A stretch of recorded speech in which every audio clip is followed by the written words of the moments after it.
Good morning dear students. कैसे हो आप लोग?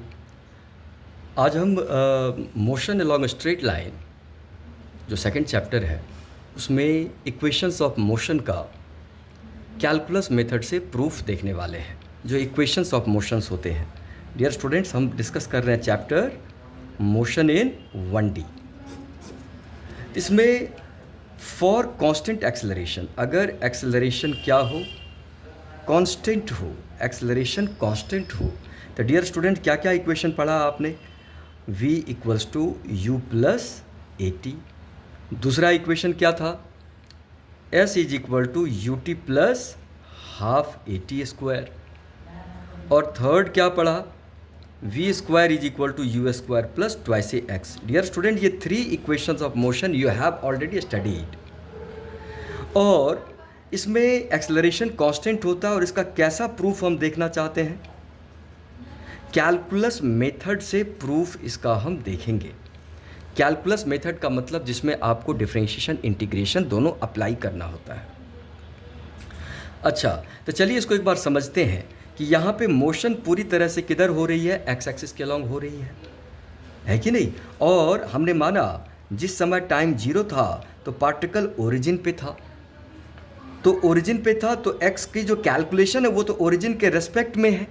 तो उस समय x 0 था और पार्टिकल की इनिशियल वेलोसिटी क्या थी? u थी। After covering distance x, particle मान लेते हैं p पे आ जाता है और इस समय टाइम क्या होता है? t, और पार्टिकल की वेलोसिटी u से बढ़ के या चेंज होके v हो जाती है।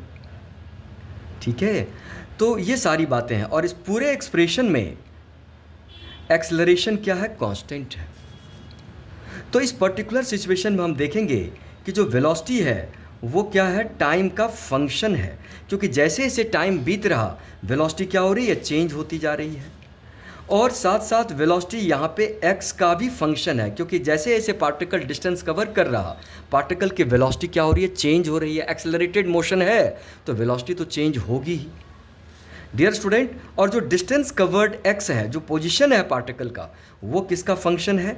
टाइम का फंक्शन है। जैसे जैसे टाइम बीत रहा x क्या हो रहा? चेंज हो रहा। या आप कह सकते हैं जो डिस्टेंस है वो वेलोसिटी का भी फंक्शन है, क्योंकि जैसे जैसे बॉडी की वेलोसिटी चेंज हो रही है डिस्टेंस कवर्ड भी क्या हो रही? चेंज। तो आप अपनी मर्जी से चीज़ों को एसोसिएट कर सकते, देख सकते, थिंक कर सकते हैं। एक्सेलरेशन पूरे जर्नी में, पूरे केसेज में फिक्स्ड है। तो चलिए पहला प्रूफ हम देखते हैं।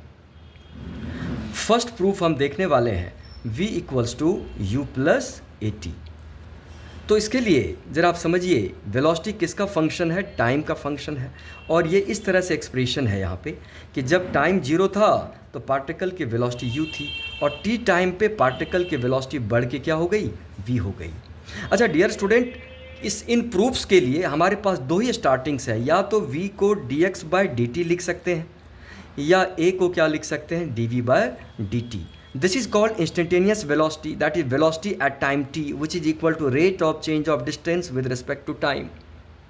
नहीं, what is dt here? dt is the very small interval of time during which displacement covered is dx। Acceleration यहाँ पे कांस्टेंट है और क्या है? Rate of change of velocity during time t। dv क्या है? Very small change in velocity during very small interval of time dt। तो चलिए हमको ये प्रूव अगर करना है तो यहाँ से स्टार्ट करना पड़ेगा, बिकॉज ये इक्वेशन, हमको यहाँ से स्टार्ट करना पड़ेगा बिकॉज यहाँ पे वेलोसिटी हमको दिख रहा, टाइम भी दिख रहा, यहाँ पे तो पोजीशन हमको दिख रहा और पोजीशन हमको चाहिए नहीं। तो इसको प्रूफ करने के लिए आप कहाँ से स्टार्ट करेंगे? v is equal to d x by a is equal to d v by d t. Dear students, आप v is equal to d x by d t क्यों नहीं लेंगे? क्योंकि यहाँ पे पोजीशन इन्वॉल्व है और इस एक्सप्रेशन में हमको पोजीशन नहीं चाहिए। अच्छा, तो यहाँ पे dv को क्या लिखा जा सकता है? a dt लिखा जा सकता है। What is dv? Very small change in velocity during very small interval of time dt। तो dear student, what is the total change in velocity here? v minus u total change in velocity है। और इस total change in velocity को क्या लिख सकते हैं आप? छोटे छोटे change in velocity dv dv dv। इन सारे छोटे छोटे चेंजेस को आप ऐड कर देंगे तो आपको एक बड़ा चेंज आ जाएगा। अच्छे से समझिए कि मान लीजिए यहाँ पे वेलोसिटी u थी और यहाँ वेलोसिटी v हो गई, तो total change v minus u है। इस टोटल चेंज को आपने छोटे छोटे changes dv dv dv dv में क्या कर दिया, कन्वर्ट कर दिया। कॉरस्पॉन्डिंग टाइम क्या है, dt dt dt dt, ऐसा ही समझना। तो इन सारे छोटे छोटे चेंजेस को ऐड कर देंगे तो आपको ये बड़ा चेंज मिल जाएगा v माइनस यू। तो ऐड करने का मतलब क्या होता है, इंटीग्रेट करना। सो इस एक्सप्रेशन को हम क्या कर देंगे, इंटीग्रेट कर देंगे। क्या लिखेंगे, इंटीग्रेटिंग। डियर स्टूडेंट, इंटीग्रेट करेंगे तो यहाँ पे क्या हो जाएगा, इंटीग्रेशन dv हो जाएगा, और इधर क्या हो जाएगा, a dt हो जाएगा। यहाँ पे LHS में वेलोसिटी फंक्शन है, RHS में टाइम फंक्शन है। तो जब टाइम 0 था तो वेलोसिटी u थी, जब टाइम t हो गया तो वेलोसिटी v हो गई। एक्सेलरेशन तो कांस्टेंट है। और आपने पढ़ा है कैलकुलस में, इंटीग्रेशन dx क्या हो जाता है, x हो जाता है। इंटीग्रेशन dy क्या हो जाता है, y हो जाता है। उसी तरह से इंटीग्रेशन dv क्या हो जाएगा, v हो जाएगा। इंटीग्रेशन dt क्या हो जाएगा, t हो जाएगा। इंटीग्रेट पहले करते हैं तो भाई इंटीग्रेशन यहाँ पे v हो जाएगा, लोअर अपर लिमिट डाल दीजिए, एक्सेलरेशन बाहर आ गया और dt t हो गया। अब जब इंटीग्रेट करते हैं तो पहले अप इंटीग्रेट कर दिया, अपर लिमिट डालेंगे, v के जगह v डालेंगे, माइनस करके v के जगह u डालेंगे। डेफिनेट इंटीग्रेशन पढ़ा है आपने, नहीं आपको समझ में थोड़ी कम आ रही है तो मैं इस पर ही वीडियो अभी बनाने वाला हूं, और आप बस समझने की कोशिश कीजिए, कोई बड़ी बात नहीं है। ये फॉर्मूला यहाँ पे अप्लाई होता है। क्या होगा, v minus u is equal to क्या होगा, 80, अपर लिमिट डाल दिया minus lower limit upper limit. तो यहाँ पे dear student v is equal to u plus 80 हमारा प्रूव्ड हो जाता है। तो ये पहला ये प्रूफ हो गया कांस्टेंट एक्सेलरेशन के लिए। तो मुझे लगता है कि आपको अच्छे से समझ में आया, आपके स्कूल एग्जाम्स वगैरह में ये पूछे जाते रहते हैं। तो डियर स्टूडेंट, चलिए दूसरा प्रूफ हम देखेंगे। दूसरा प्रूफ क्या है, यहाँ पे x equals to u t plus half a t square. यहाँ पे x क्या है, distance covered during time t। आप देख रहे हैं अलग अलग टाइम डालेंगे तो अलग अलग x मिलेगा। तो x किसका फंक्शन है, यहाँ पे टाइम का फंक्शन है। तो आप कहाँ से स्टार्ट करेंगे इसके प्रूफ के लिए, क्या आप v is equal to d x by d t से स्टार्ट करना चाहेंगे या a is equal to d v by d t से। डियर स्टूडेंट्स, अगर आप ये इस्तेमाल करेंगे आप तो dv क्या मिलेगा, चेंज इन वेलोसिटी मिलेगा। यहाँ पे कहीं चेंज इन वेलोसिटी की बात नहीं हो रही। अगर लेकिन ये ले लें आप तो आपको dx मिलेगा, डिस्टेंस कवर्ड। इसको इंटीग्रेट कर देंगे तो पूरी डिस्टेंस मिलेगी। तो यहाँ से बात बनने वाली है। तो इसका प्रूफ देखते हैं, क्या हो गया ये, v is equal to d x by d t, और v क्या है, velocity at time t which is equal to rate of change of distance with respect to time.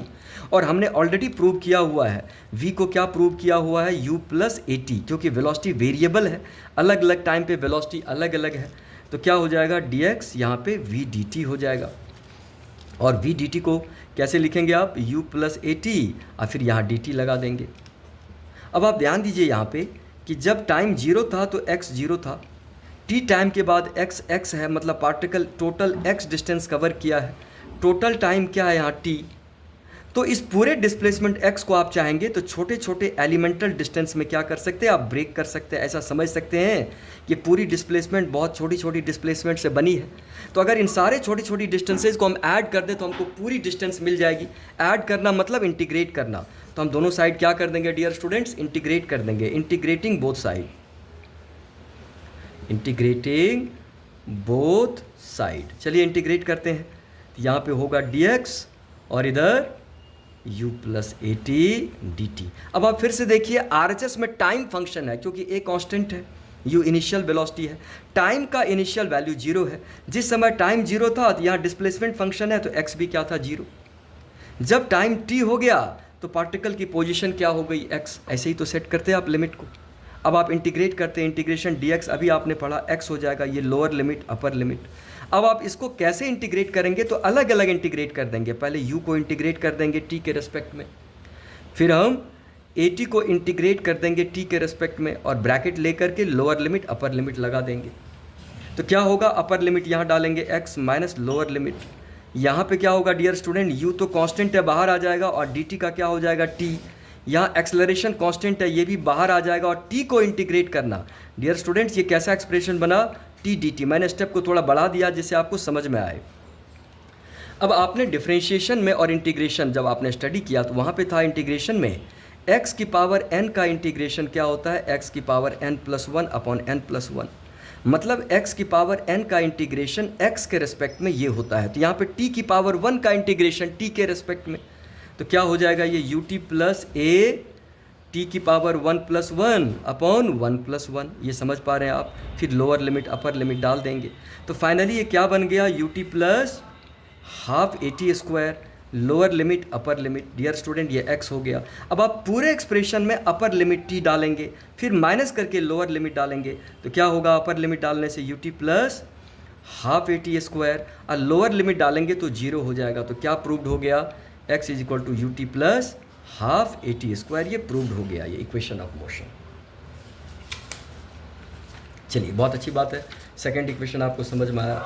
Third equation की बात करते हैं। डियर स्टूडेंट थर्ड इक्वेशन क्या था, v square is equal to u square plus twice a x. यहाँ पे क्या हो रहा है, जैसे जैसे डिस्प्लेसमेंट कवर्ड चेंज हो रही है, जैसे जैसे x चेंज हो रहा वी भी क्या हो रहा, चेंज हो रहा।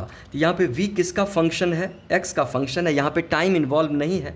और फिर से मैं बोला कि आप कहाँ से स्टार्ट करेंगे प्रूव करना, या तो v को dx बाई dt लिख सकते या a को dv बाई dt से स्टार्ट कर सकते हैं। तो क्या ये बताइए ये लेना सही होगा। इससे अगर आप आगे बढ़ेंगे तो यहाँ वेलोसिटी t का फंक्शन है, तो हमको t चाहिए नहीं, तो निश्चित डेफिनेटली हमको यहाँ से आगे बढ़ना पड़ेगा, क्योंकि यहाँ पे dv है तो चेंज इन वेलोसिटी भी मिलेगा जब हम छोटे छोटे dv's को ऐड करेंगे। ये समझ रहे हैं आप बातों को। तो चलिए प्रूफ हम देखते हैं, आप यहाँ से कोशिश करिए, देखेंगे कि फिर आपको दिक्कत आएगी तो फिर आप यहाँ पे चले जाएंगे, बट थोड़ा सा आप थिंक करेंगे तो पता चलेगा कि इसका स्टार्टिंग जो है वो यहीं से होगा, a is equal to d v by d t. पहली बात इसमें एक्सेलरेशन भी है, यहाँ एक्सेलरेशन है, यहाँ कोई एक्सेलरेशन नहीं है। चलिए अगर आप v को u plus a T put करेंगे तो पूरा एक्सप्रेशन टाइम में आ जाएगा, इसलिए ये फ्रूटफुल नहीं है, यहाँ से बढ़ना पड़ेगा।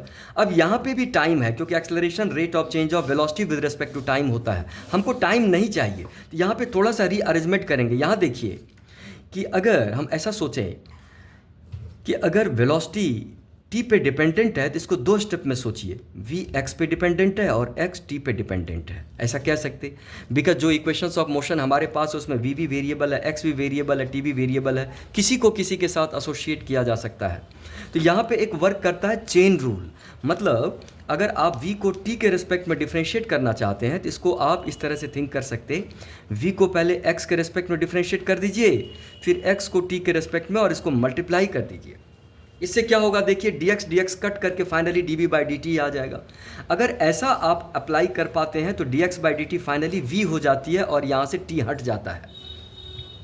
ये रीअरेंजमेंट आपको यहाँ पे करना पड़ेगा। नहीं, dx कैंसिल होने के बाद dv बाई dt ही तो आता है, बट ऐसा रीअरेंजमेंट करने से dx बाई dt को आप v लिख सकते हैं। v इज इक्वल टू क्या होता है, dx बाई dt, यहाँ से t एलिमिनेट हो जाएगा। समझ पा रहे, that is dear students dv by dt क्या हो जाएगा, dv बाई dx, और dx बाई dt क्या हो जाएगा, v। सो इसको आप यूज़ करिए, a इज इक्वल टू क्या था, dv बाई dt, और यहाँ डाल दीजिए वैल्यू, dv बाई dt के जगह dv बाई dx, फिर इनटू में dx बाई dt, और ये फाइनली क्या बन जाता है, dx बाई dt v बन जाएगा। तो इसको आप ऐसे डायरेक्ट लिख पाएंगे, v dv बाई dx, और यहाँ a आ जाता है। फिर आप देखिए आपको x चाहिए, x कैसे मिलेगा, जब आप छोटे छोटे डिस्टेंसेस को ऐड करेंगे तो निश्चित रूप से इसको हम सिंप्लीफाई करेंगे पहले, तो क्या होगा, a dx is equal to क्या, v dv। इस तरह से आपने कर दिया। अब यहाँ पे वेलोसिटी वेरिएबल है, यहाँ पे डिस्टेंस वेरिएबल है, तो दोनों साइड इंटीग्रेट कर दीजिए। तो इंटीग्रेट करने से क्या होगा, a dx is equal to integration v dv। अब यहाँ वेलोसिटी फंक्शन है, वेलोसिटी की इनिशियल वैल्यू क्या थी, u, पार्टिकल मोशन में है तो जिस समय टाइम 0 था तो वेलोसिटी u थी, t टाइम के बाद इसकी वेलोसिटी बढ़ के v हो गई, तब तक डिस्टेंस कवर्ड x है।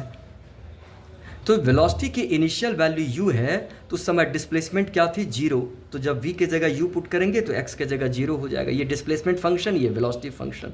जब वेलोसिटी बढ़ के v होगी तो डिस्प्लेसमेंट x हो जाएगा। तो क्या होगा, यहाँ पे फिर से एक्सेलरेशन कांस्टेंट बाहर आ जाएगा और इंटीग्रेशन dx पड़ा अभी x हो जाएगा।